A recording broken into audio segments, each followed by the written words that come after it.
বিয়ের পর তো তোমার কথা আর কাজ আমি কোনোটাই মিল পাইতেছি না। আরেকটা কথা, তুমি যে ঘুষ খাও, এই ঘুষ খাওয়াটা তুমি বন্ধ করবা কবে বলো তো? আচ্ছা বলো তো, তুমি আজকে আবার কি নিয়ে ঝগড়া শুরু করলে বলো?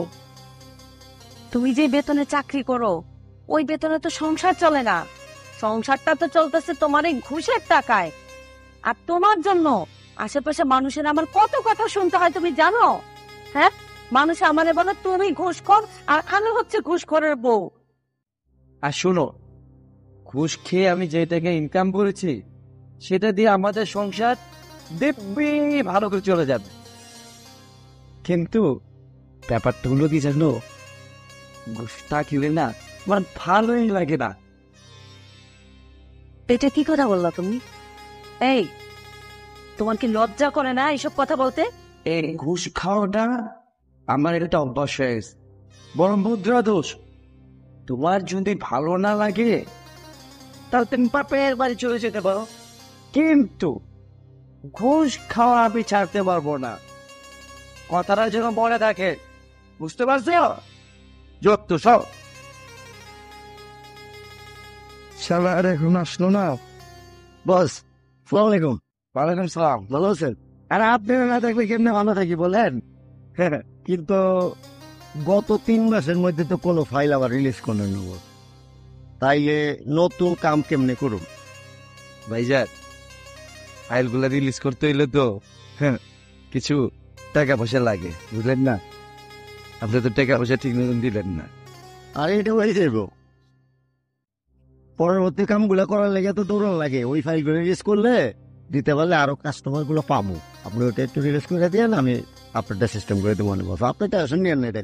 আরে টেনশন নিব না। আরে আপনি যখন ঠিক করেন, ঠিক করার সময় আপনি টাকা ঠিকই পকেটে রাখেন। আমরা একটু বাড়তে চাইলেই তখন বস কাস্টমার এটা সেটা কত কাহিনী হয়। খেয়াল রাখেন কিন্তু। আমি খেয়াল রাখবো, আপনি টাকাটা কেমন রেখেন, কোনো সমস্যা নেই। আপনি আছি। ওয়ালাইকুম আসসালাম। আল্লাহ নিজেরটা ভালো বুঝছো, আমগোটা খাইনি। হ্যাঁ, আরে ভাই চিন্তা করেন না। আর কি চিন্তা করেন, আপনার ফাইল রেডি হয়ে গেছে গা। ওয়ালাইকুম আসসালাম। ভাই একটু পরে কথা বলি। হ্যাঁ, এই একজন লোকের সাথে কথা। ভাই কি অনুসরণ করতে পারি? ভাই আসলে হয়েছে কি, আমার না একটা সরকারি চাকরি হয়েছে বুঝছেন। হ্যাঁ। এখন ওই চারিত্রিক একটা সনদপত্র লাগে, তো তো ওই সনদপত্রটা জমা দিতে হবে। আর ওটা তো ভাই আপনার কাছে আছে, আপনার সাইন ছাড়া তো হচ্ছে না। একটু যদি এটা ব্যবস্থা করে দিতেন আমাকে। চারিত্রিক সনদপত্র, জি ভাই। কাগজপত্র সব ঠিক আছে তো? হ্যাঁ, একদম মুখে করে জমা দিয়ে দিছি ভাই, তাহলে আপনার সাইন লাগে। ওই ফিট আছে না, হ্যাঁ। এই ফির সাথে একটু বাড়তি কিছু ফি দিতে হবে, তারপরে গিয়ে সিগনেচারটা হবে। আচ্ছা যাই হোক, ভাই বিষয় হচ্ছে কি, আমি তো গ্রাম থেকে আসছি ভাই। ভাই আমার কাছে এখন টাকা পয়সা নাই। আমি আপনার কাছে ওয়াদা করতেছি ভাই, আমি আপনার টাকাটা দিয়ে দিব। আপনি আমার কাজটা করে দেন ভাই, আমার ঝুলে রেখেন না। ভাই বিশ্বাস করেন, কাজ হয়ে যাওয়ার পরে ওয়াদা আর কারো থাকে না। হ্যাঁ, একটা ওয়াদা আমি 100% আপনাদের করতে পারি। এই আপনার হাতটা আমি ধরছি, একেবারে জবান ওয়াদা করতেছি, আপনি বাড়তি ফিটা দেওয়ার সাথে সাথেই সিগনেচারটা হয়ে যাব। একেবারে কোনো চিন্তা করবেন না, বিশ্বাস করেন। এই যে আপনার হাত ধরে আমি ওয়াদা করছি না।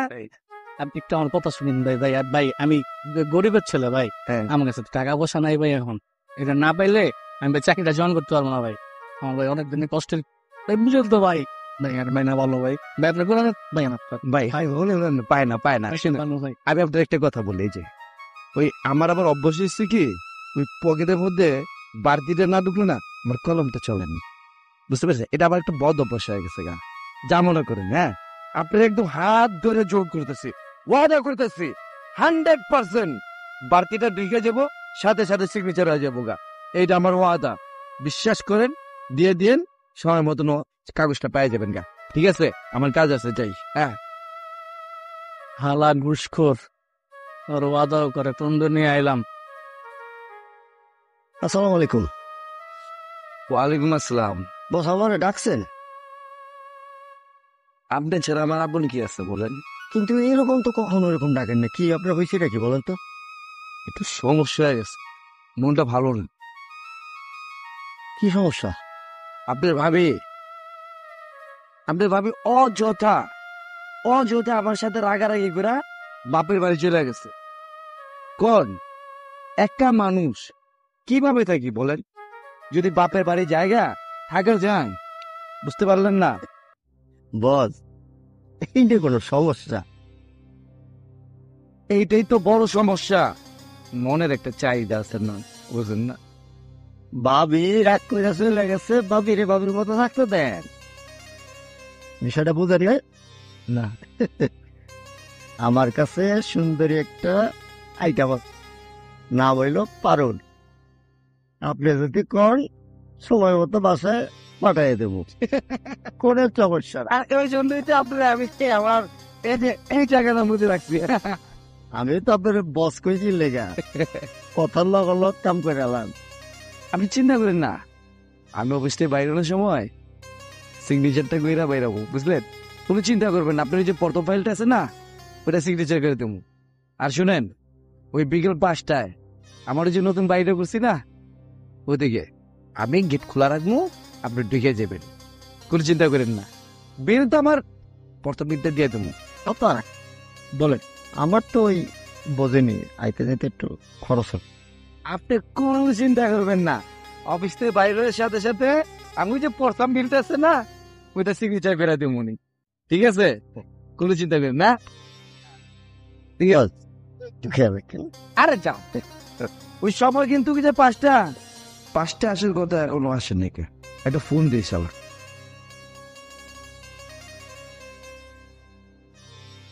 হ্যাঁ পারবেশ, কোথায় তুমি? আসো আসো, হ্যাঁ গেট খোলা আছে, ঢুকে পড়ো। হ্যাঁ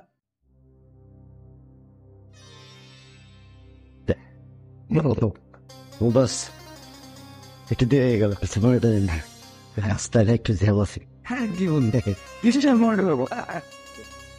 বাস, আপনাকে বলছিলাম না পারুল, এটা খুব সুন্দর। কোনো ঝামেলা নেই, একটু আয় না বস, একটু সাবধানে করে, নতুন তো ফুসে গেছে ইন্ডিয়ান।